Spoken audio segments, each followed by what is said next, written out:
the real joy of being the pastor of Mission Hills Church, and I too would like to welcome you if you're a guest today. You come anytime. We don't have well, we have doors, but we really don't. We always want to keep them open to anybody, absolutely anybody, and hope that you know that you're always welcome. And I do hope that all of you had a happy New Year. I got to take a minute and brag on my eldest daughter just for a minute. Most of you know our family, or actually I'm originally from Pasadena and then the Sierra Madre area as well, so always grew up with the Rose Bowl and the Rose Parade, et cetera, et cetera. Our eldest is 19, and since she was 12, she's been volunteering, working for one particular float company. And 3 years ago, they loved her so much they gave her a paying job, which, hey, I thought was a good idea. So she spends part of her summer months, and then when you get close to New Year's, of course, she's a couple weeks every day, all night, up at the Roseville parking lot under a big tent, working for Paradiso Float Company. Well, this year the float had 4 contracts, 4 of the big floats that they were putting together. And every float has a director, every float has an assistant director. Now, mind you, not an assistant to the director, an assistant director. Well, a couple years ago, Cammie got a job as an assistant director of one of the floats. And this year, the float that my daughter was the assistant director for actually won. There you see it. Yeah, you know what prize that one won? That won the sweepstakes, the biggest prize the tournament gives a float. So anyways, you notice the eye? The right side of the float, if you don't know a whole lot about float making for the Rose Parade, the right side of every float is always the most important because that's where all the cameras are. Well, my wife, she went up to volunteer, and just to throw my wife a bone, right? You see that eye? That's the right eye. She spends 6 hours putting that eye together. So anyways, I'm excited for the ladies in my family. Our little daughter, Delphina, who just turned 10, she also helped cover the tailpipe with something. Anyways. So the Andersons had a great New Year. I didn't do any help. I just watched. But it was good to be there. I love Pasadena this time of year. How many of you love to travel? You like to travel? I mean, who doesn't like to travel? We love to travel. Just shout out, what are some of the places that you visited? Maybe recently, maybe a long time ago, but where have you traveled to? Italy, Fiji, Australia. Man, why didn't you call me? What's that? Switzerland. You should have called me too. Beautiful places, right? Isn't traveling fun? Where's that? Seattle. Okay. So maybe it's not always fun, but traveling, no. I love Seattle. Love Seattle, that's right. Last night someone said Bakersfield, so I don't know if that's work, isn't it? Anyways, I love to travel. I do. I actually do a lot of it. A lot of traveling. The problem is the traveling I do is really not the vacation kind or even of a business or a ministry nature. While the distance traveled is often great, the kind of traveling I do, it doesn't earn me frequent flyer miles or upgrades or hotel or rental car discounts or even those special privileges that some of you get, you know, those VIP lounges at the airport. Never been in one, right? It's because the kind of travel I do, it actually comes with no perks at all. It's the kind of travel which causes God to take notice because it's the travel of a distrusting heart. There are times my heart, it just takes off. It stops believing that God's heart is a good heart, that God's heart is somehow worthy of my trust. So I pack my bags, and I take a trip from him. For that reason, he stops whatever he's doing, and he comes looking for me. It doesn't matter to him whether my distrusting heart resulted from my own slowness to believe, or the weight of difficult circumstances, or if it came from me doubting my identity, or doubts about reality, what is true, or if my doubts come from some sort of pain inflicted upon me by another, or even self-inflicted. Or maybe my doubts come at times from simply the weariness of being a broken person in a broken world. Regardless, my travels take me places, and these solo trips turn out to be no vacation at all. Ever been on that kind of trip? I go there too often. So a question for all of us: who do you trust? Who do you really trust with your life? Is there anyone? Herman Melville, the one who wrote the classic American novel Moby Dick, he once made this comment: the reason the mass of men fear God and in the end dislike him is because they rather, look at that, distrust his heart. They distrust his heart, Melville says, and they think of him all brain like a watch. So Melville gets me thinking, what is God really like? Is he all brain like a watch? Is he just will and volition? What's God like? And can I trust his heart? Does he care about me? Does he love me? And if he does love me, are there limits to his love? Are there things in me which God might not tolerate?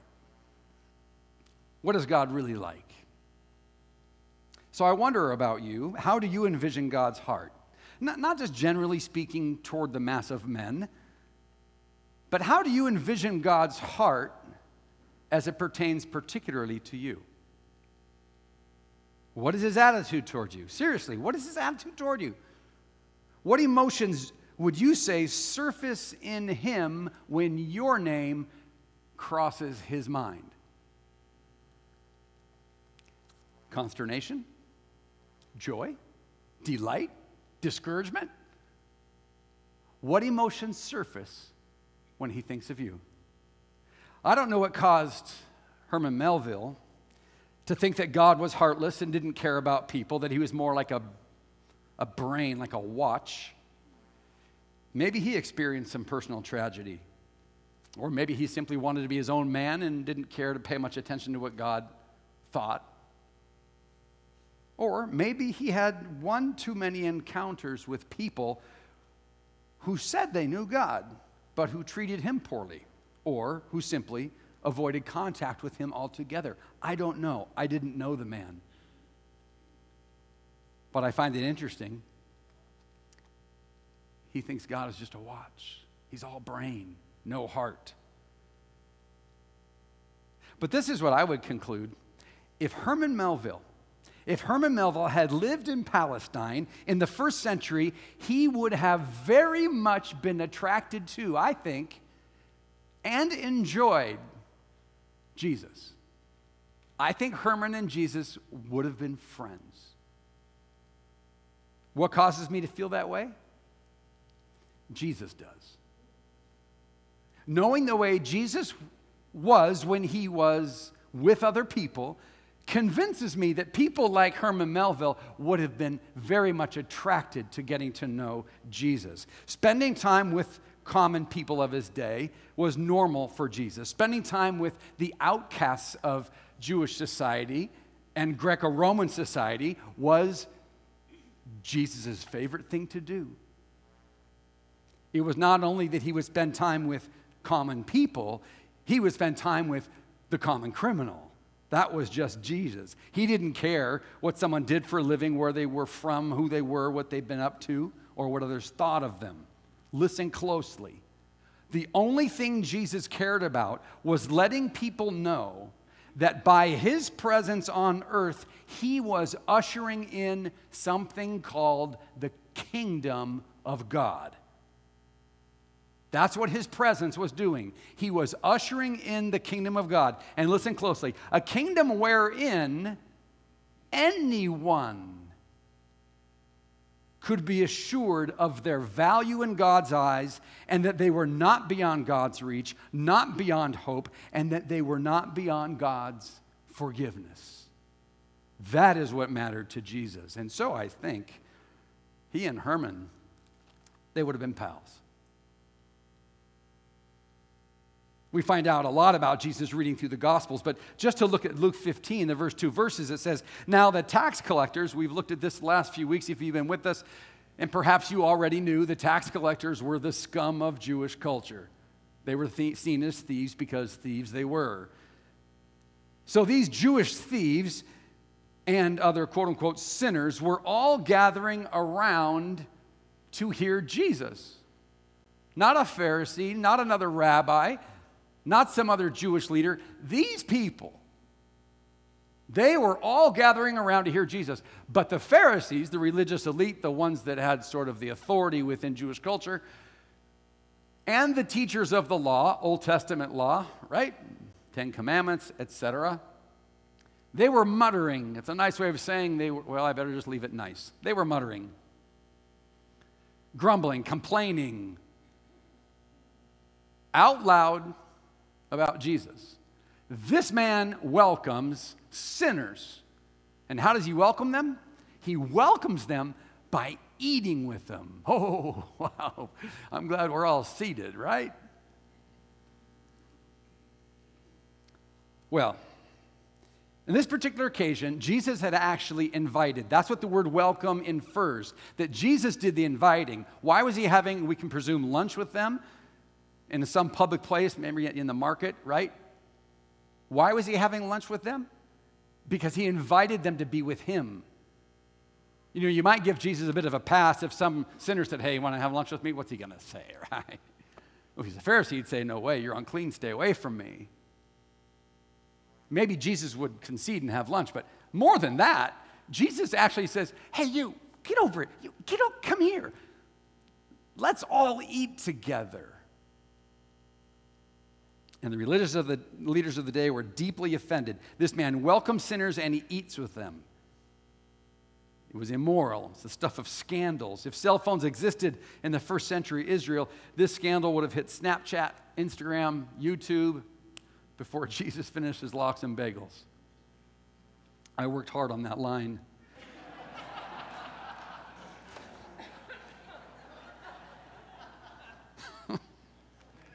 It's a sorry day when you got to beg for a laugh.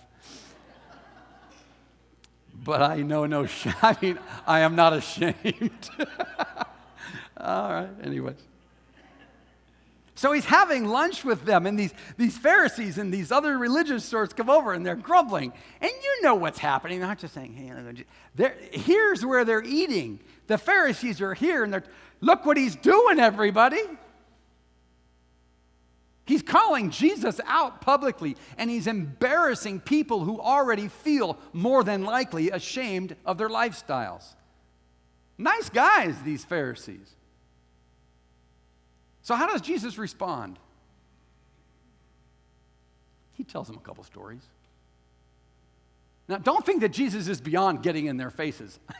He did that quite a bit, but on this occasion, he decided, I'm going to teach them something. It's clear they do not know what God is like. These are the religious leaders, but they do not know God. They really don't. They don't understand what he's like. And so Jesus wants to tell them a story or two. Actually, 3. We call them parables. Earthly stories with spiritual truth. We'll focus on one of these stories. It's the third of the 3 that he tells, and it's a very, very well-known parable. The parable about a father who had 2 sons, and the younger one, in the first half of the parable, which we'll look at this morning, he takes a little trip. Now, a couple things before we read. When you listen to this story, understand Jesus is not recounting an event by some guy named Ishmael down the road,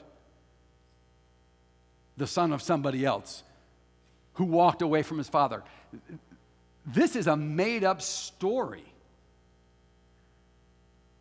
It doesn't diminish the importance in reality. It heightens the significance of the details of the story, because Jesus is not just trying to say, hey, I heard about a guy who did X, Y, and Z. And to be accurate to the story, he's got to be what? Accurate with the details. It's not a real story. It really happens, but this is not reflective of a real story. And that heightens the significance of every single detail we read in the story. Why? Because that means that Jesus intentionally put the details there. That's what I love about the prodigal son. or better said, the prodigal father. And you'll see why. Understand also that the main character in the story is not the son, neither the younger nor the older. The main character is the father, and I bet you would understand rather quickly, if you haven't already, that the father in Jesus' mind represents, the earthly father represents God the Father. So let's dive in. Luke 15. Understand what we just read. He's having lunch. The Pharisees come, grumble, complain, embarrass those that are seated with Jesus, and they try to discredit Jesus, showing that he's breaking the Old Testament law. And right out of that, I got a story or two to tell you. The third of which reads as follows. There was a man who had 2 sons. The younger one said to his father, "Father, give me my share of the estate." So what does a father do? He divided his property between them. Not long after that, the younger son got together all that he had, set off for a distant country, and there what did he do? He squandered. He wasted his wealth with wild living. After he had spent everything, there was a severe famine in that whole country, and he, the prodigal, began to be in need. So he went and he hired himself out to citizens of that country who sent him into a field to feed pigs. You gotta love Jesus. Remember, this kid's a Jew. Who said Jesus doesn't have a sense of humor, right? He longed to fill his stomach with the pods that the pigs were eating, but no one gave him anything. But then when he came to his senses, he said, "How many of my father's hired men have food to spare, and here I am starving to death?" Verse 18, "I'll get up. I'll go to my father, and I'll say to him, 'Father, I've sinned against heaven and in your sight. I'm no longer worthy to be called your son. Make me one of your hired men.' So he got up and he went to his father. But while he was still a long way off, his father saw him and was filled with compassion for him. He ran to his son, threw his arms around him, and he kissed him. The son said to him, 'Father, I've sinned against heaven and against you. I'm no longer worthy to be called your son.' But the father said to his slaves, 'Quickly, bring out the best robe, put it on him, put a ring on his hand, sandals on his feet, and bring out the fattened calf, kill it, and let's eat and let's celebrate. For this son of mine was dead, and he's come to life again. He was lost and has been found.' And they began to celebrate." What is God really like? That's the question Jesus wants us to understand. This plays out like a drama, right? It is. It's a story. So I've put it into 3 scenes, if you're taking notes. Scene 1, we call it the death wish. A son's demand. Verse 12, first part says, "Father, give me." There's a demand, right? It's not "Father, may I?" It's "Father, give me my share of the estate." In this family, as Jesus creates the story, there are 2 sons. That would mean in this culture, when it's time for them to receive their inheritance, which happens when the father dies, not before. When the father dies, the elder son gets 2/3, the younger son 1/3. That's only because the elder son will bear greater responsibility for the future preservation and prosperity of the land, the property, the cattle, and everything the father owned than the younger son does. The younger son also bears a responsibility, but a first child who was a son always had priority. But 1/3 of his father's wealth, that would be the inheritance that was due the younger son, and that's what he was demanding on this day when his father was not dead. Which is why some people believe this is really a death wish. "Dad, I wish you were dead." Now, whether we know that to be the case or not, that is the sense that it portrays. You may still be alive. I may see some value in you, but not very much. What I really value is what you possess, not you. So give me what you possess that's going to be mine someday. I'd like it now. It's a horrifying request. And it's a request where the son is making very clear he has no intention of hanging around. He was leaving, which means he would no longer carry the responsibility that actually he already bore as a son, even though his father was still living. a responsibility to keep the family unit going.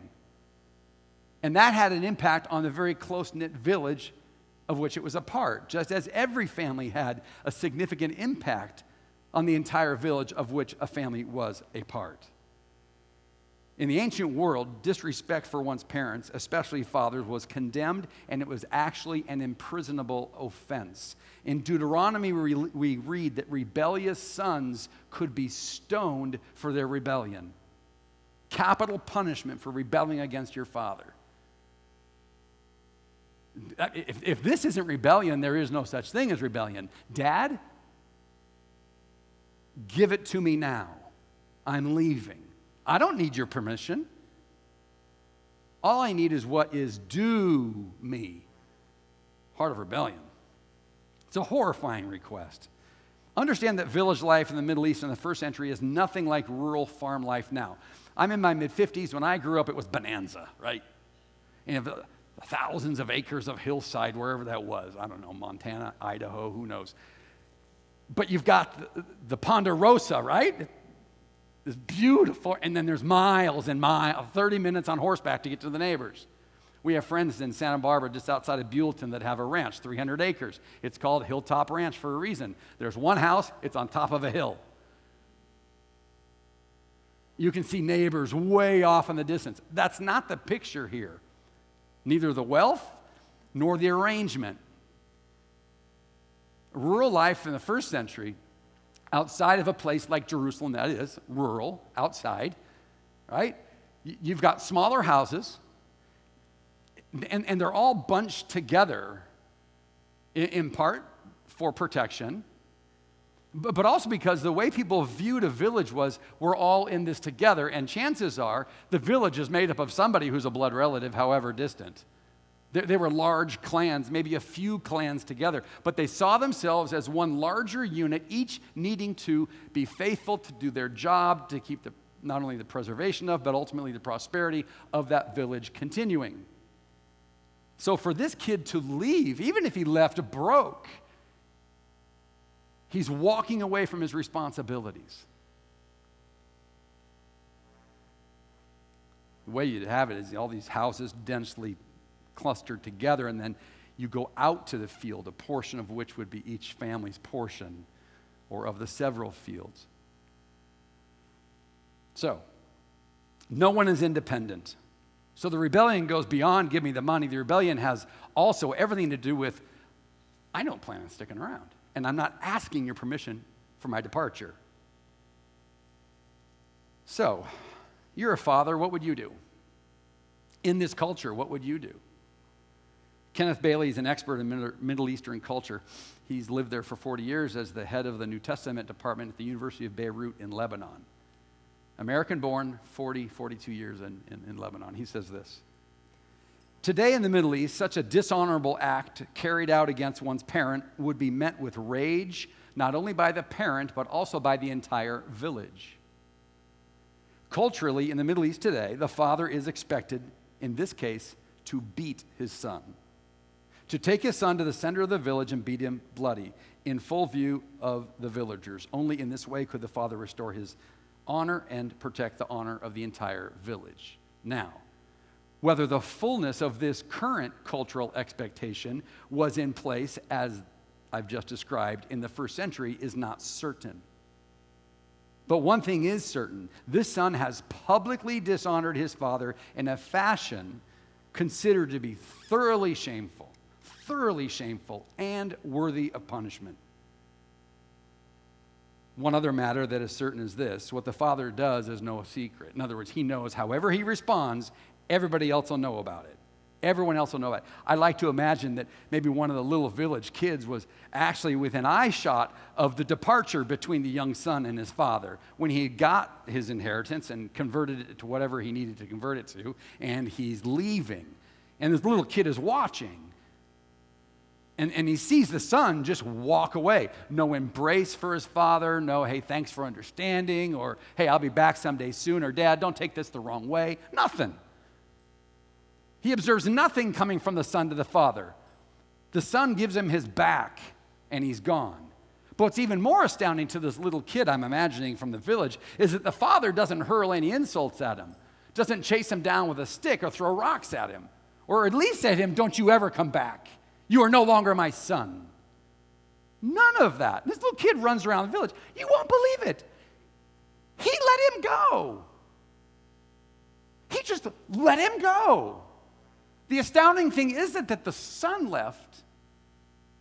The more astounding thing is that the father let him go without consequence. So this little kid, he can't believe it. Mom, Dad, Uncle Bill, you won't believe what I just saw. The father did nothing. And that's what we find. Jesus keeps things very brief.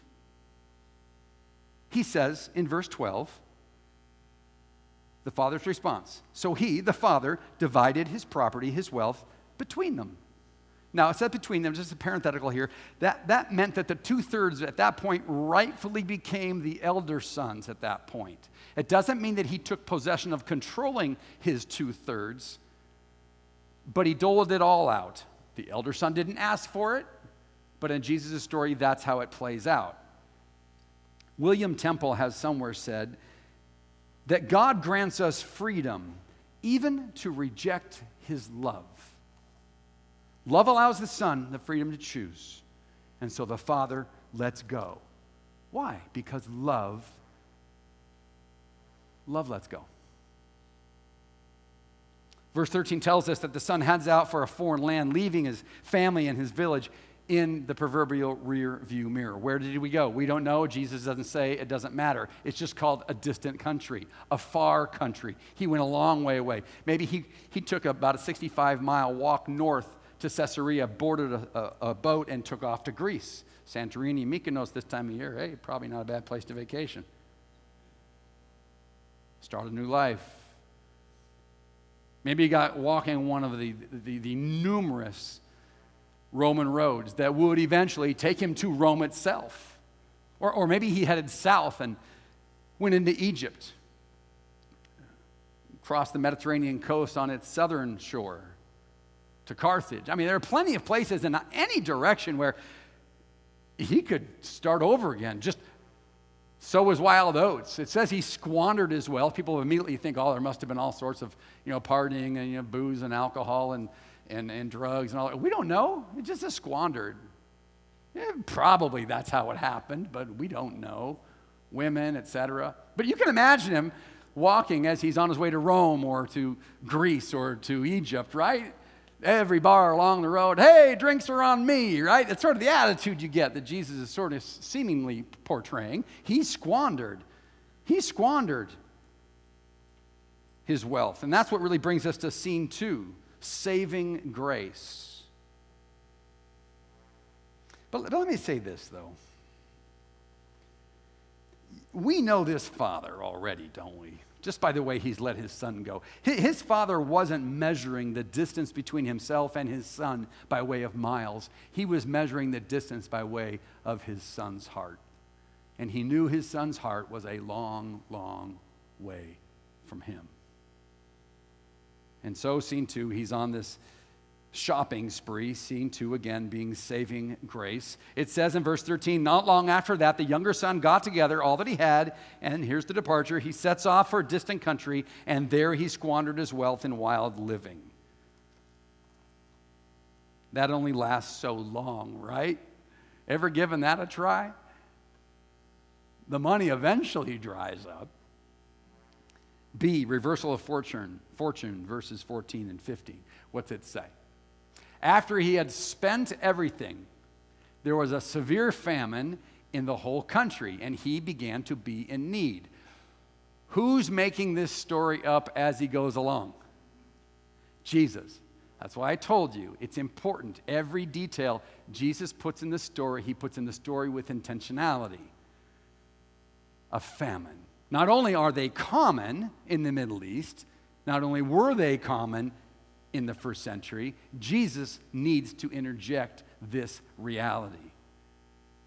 A famine breaks out. Famines are a good thing. They are. It's a good thing that life doesn't go well in the far country. It's a good thing that when we run from the Father, whose heart we've walked away from, that things become difficult. And I would say famines are our saving grace. It's a sign of God's love that when we reject Him, our lives turn sour, because it's the famine that gets our attention. So what do famines look like in your life? I've had plenty. When I wander off to the far country, I might get what I want, but as my father told me growing up, it won't be what you expected, and it never is. How much time have you spent there? There being the far country. When I was 30, I've shared this generally speaking before. I spent a couple years in Argentina, and my desire to go 6,300 miles away, there were multiple reasons why, but really, privately, between me and God, I wanted to see if I take myself away from my family, away from my culture, away from my church. I was always a good little church boy, right? Nothing wrong with that per se, but that was my life. My dad's a pastor. It's church. Church's okay. You guys all right, but you're a little kid growing up. What's going to happen if I don't have my church, my family, my common surroundings? Will God be faithful to me? Can I trust His heart? And so with that internal motivation being my primary one, I went off as a missionary to Argentina. And I think it was a lot of things. Primarily it was that question, that rumbling in my own gut. I'm not so sure that I can always trust God. I see Him taking care of other people. I'm not so sure He really is going to take care of me, whether I live here or in South America. But when I got there, I think partly being so far away in miles, the length of time that I was gone, 2 years, and the dramatically different culture was just the perfect concoction to cause to surface in me not just doubts about God, but anger toward Him, bitterness toward Him, about things in life that had already happened that were painful, things I didn't appreciate, things that to me I now, beyond a shadow of a doubt, concluded, see, He really doesn't care. And so I went off to the far country in my heart, and it was much greater distance than the 6,300 miles between LA and Buenos Aires. Time and my lack of courage perhaps keep me from telling you all the details of my wanderings, but it was also while I was there that God recaptured my heart. And in some ways got it in a deeper way than He'd ever had it before. So I thank God for the famines of what was difficult for me there, because it caused me to come back to Him. And in desperation, that's what's going on with this prodigal. The famine brought him to a place of complete desperation, physically starvation. So if you're taking notes under second point C, memories. Verse 17, but when he came to his senses, he said, how many of my father's hired men have food to spare, and here I am starving to death? Where do his memories take him? Home. To who? His father. Turning point in the whole story. What does Jesus want to communicate to the Pharisees? I want to communicate, Jesus is saying, an accurate picture of God the Father.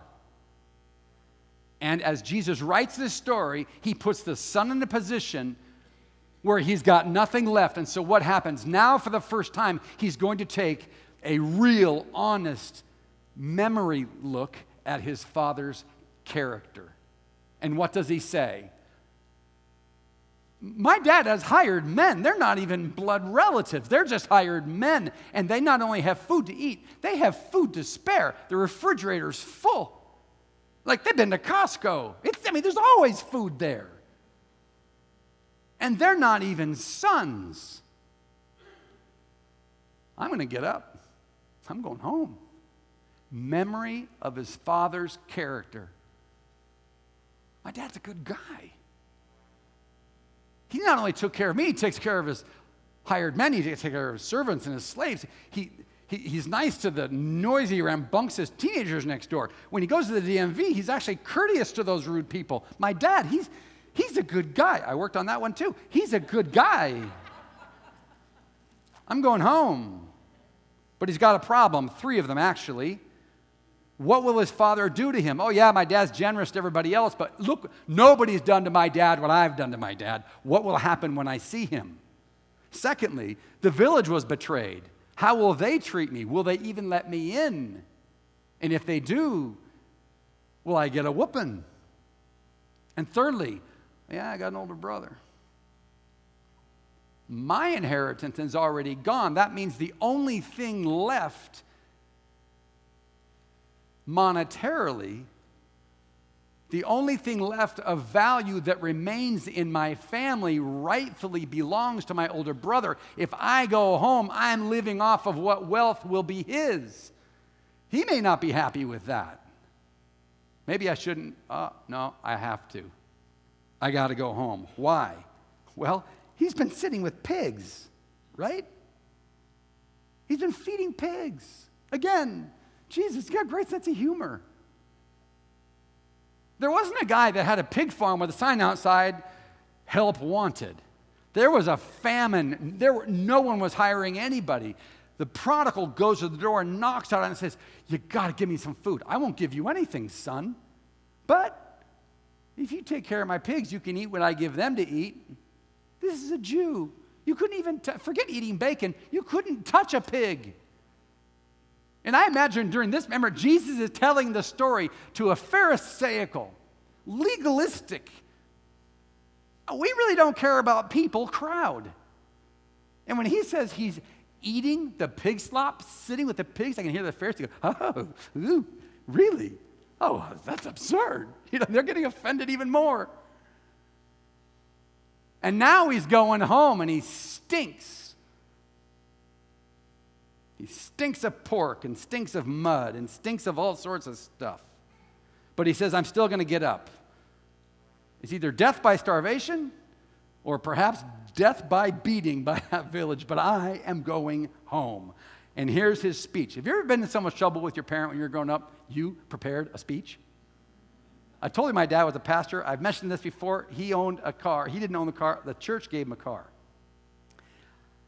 I borrowed that car one night, raced it and crashed it. And the speech I concocted on the way home was so full of pleading. Anyways, he's coming up with a speech. He knows he's in trouble. Verse 18, I'll get up and go to my father. I'll set out from where I am. I'll go back to my father, and this is what I'm going to say. I mean, he's all by himself. He's talking to himself.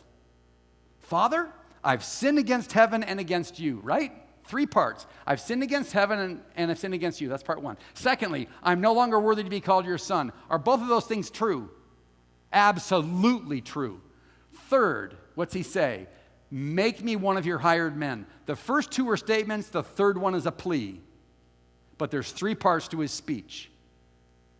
Let me work as one of your hired men. He knows it. I no longer deserve to be a son. I probably won't be treated like a son when I get there anyway. So would you at least have enough mercy just to make me a slave or make me a hired servant? And I'll earn money from you. At least that way I'm not being a freeloader. That was his strategy. Scene 3. Again, Jesus is telling this story for one reason. He knows what God the Father is like. The Pharisees don't, and the sinners having lunch with them would be encouraged to find out. What is God the Father like? Jesus is ready to tell them. Scene 3, the scandalous reunion. So he got up and he went to his father.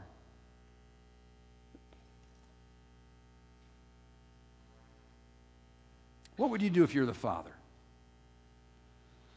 The first time we asked that question, what that father did was he let him go. Now he's coming back. First sighting, A. But while he was still a long way off, his father saw him. His father saw him and was filled with compassion for him, and he ran to his son. Doesn't say his son was running toward him. The truth is, it doesn't even say his son was still walking. He must have walked some distance, because now the father, who I believe every day, several times a day, went out to the porch, proverbially speaking. I don't know that they had one, but he walks outside and he looks. I saw him go in that direction months ago when he took off.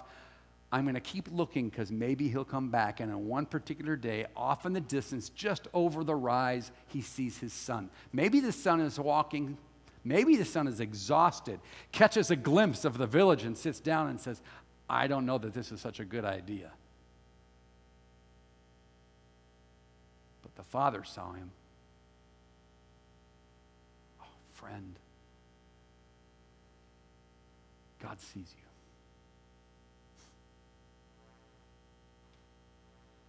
And he's okay that you don't trust him.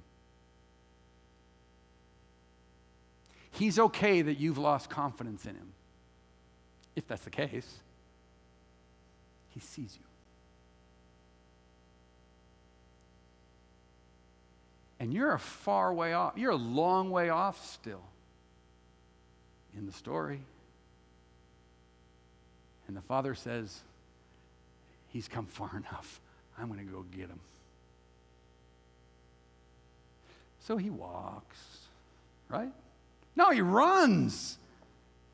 He doesn't just run, he runs filled with compassion, filled with love,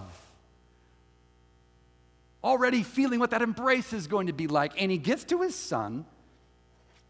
Sincere apologies, B, verse 20. He threw his arms around him and kissed him. What should happen in this culture is that the son, if he's already on the floor, stays there, on the ground, stays there. If he's actually still walking, when his father approaches him, he should be kneeling down, not give him any eye contact. He has no right to do that. What he ought to do, if he touches his father at all, it ought to be kissing his father's feet as an expression of absolute contrition and humility. That's the most the son should do. He should not open his mouth. He should not do anything, not in this culture.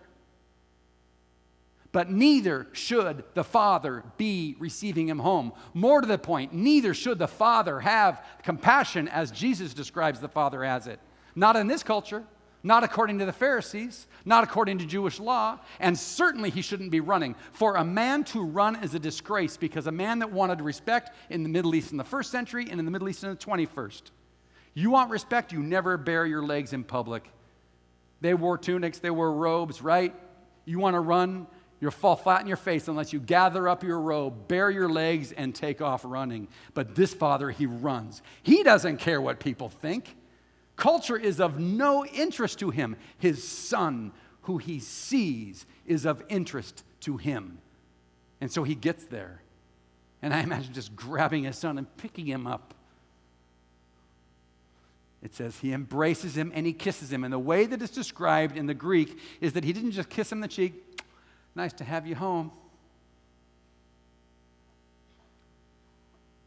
It means very clearly he kissed him, and he kissed him, and he kissed him, and he kissed him, and he wouldn't stop kissing him, and he wouldn't let him go. And finally, I see the son going, Dad, Dad,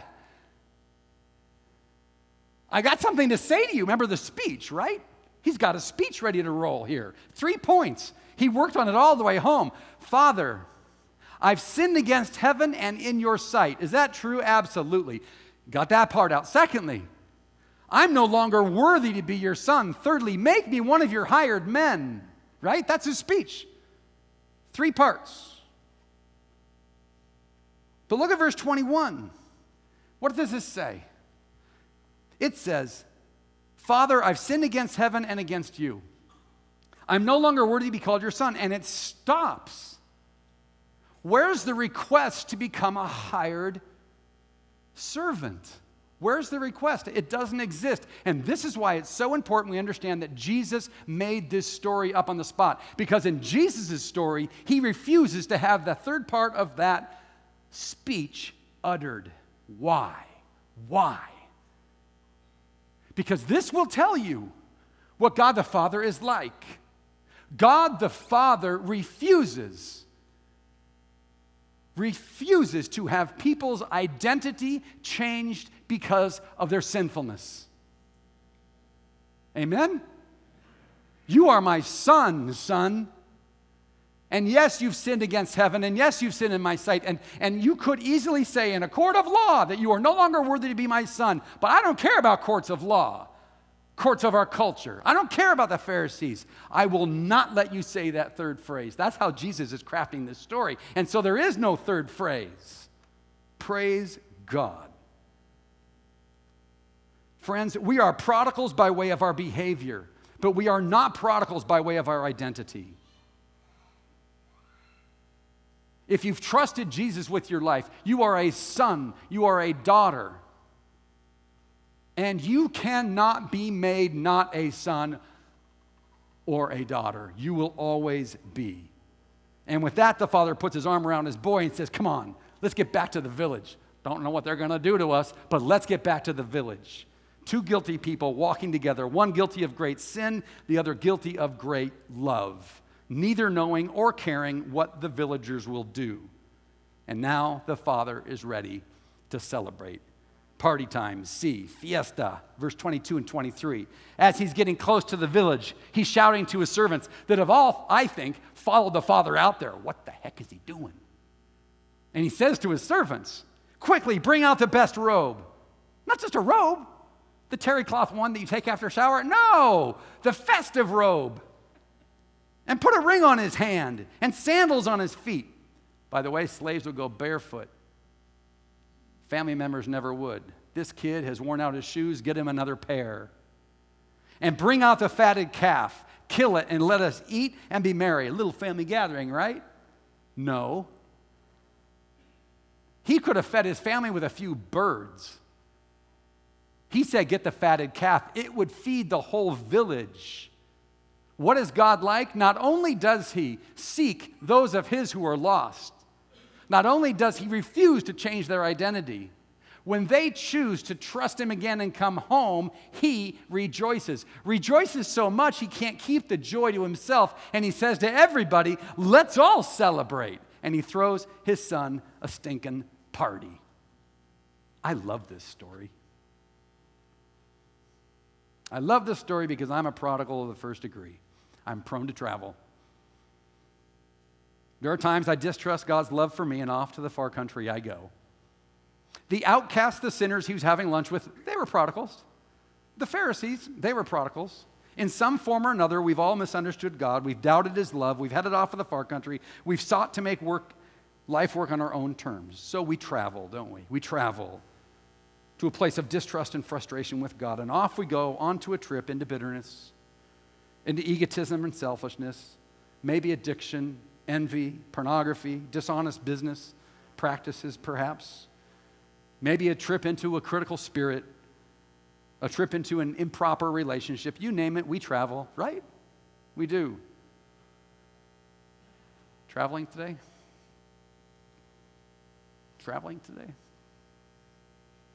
Where's God? He's standing there, keeping watch, waiting to catch a glimpse of you coming up over the rise. And whatever condition you're in, he's running in your direction, arms open wide. Jesus on the cross confirms that God can be trusted. Jesus on the cross confirms that you matter. And Jesus on the cross has made it safe to come home. Jesus on the cross has made it safe to come home. That is the Bible in one sentence.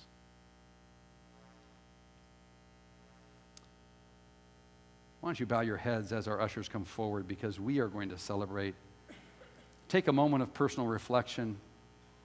As the band comes out, they'll play.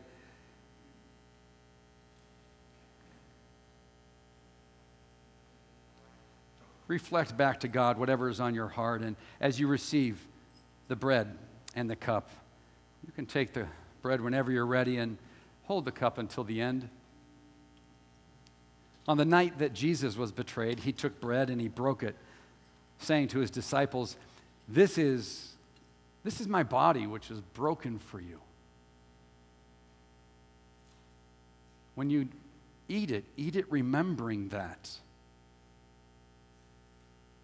And after they had eaten the bread, he took the cup in similar fashion, and he held it before them, and he said, this cup, the content of it, represents the new agreement. The agreement is in my blood, and that's what this cup represents. That as my blood is shed for you, your sins will not simply be covered, they'll be paid for, they'll be taken away. So as you eat and as you drink, remember what kind of God I am.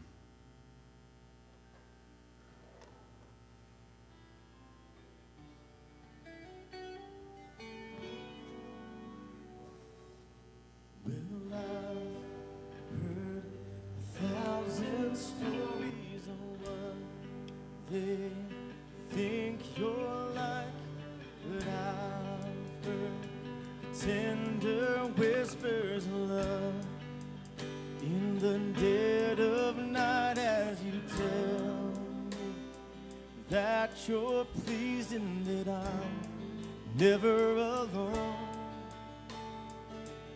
You're a good, good father. It's who you are. It's who you are. It's who you are. And I'm loved by you. It's who I am. It's who I am. It's who I am.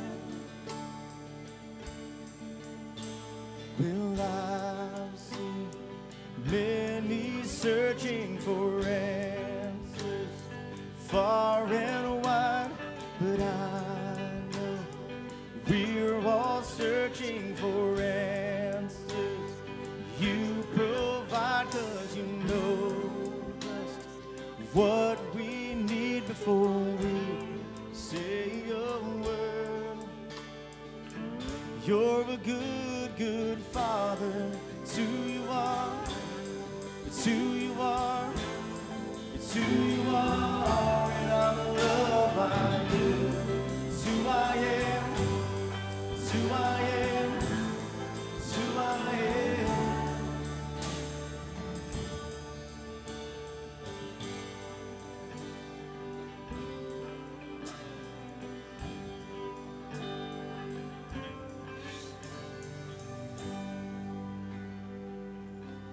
Let Jesus encourage you to trust the Father today and believe that the shed blood of Jesus Christ on the cross has made it safe for you, for however far you have wandered, to make an about face and come back. It's safe. It's safe. And it's where you belong. Come back to the Father. Do you believe He loves you? Well, then let's drink together. Amen. Amen. If you want prayer, come forward. As you go out into a new week, a new year, know that you have a Father you can trust. You can trust His love. I love you too. Have a great day. You are perfect.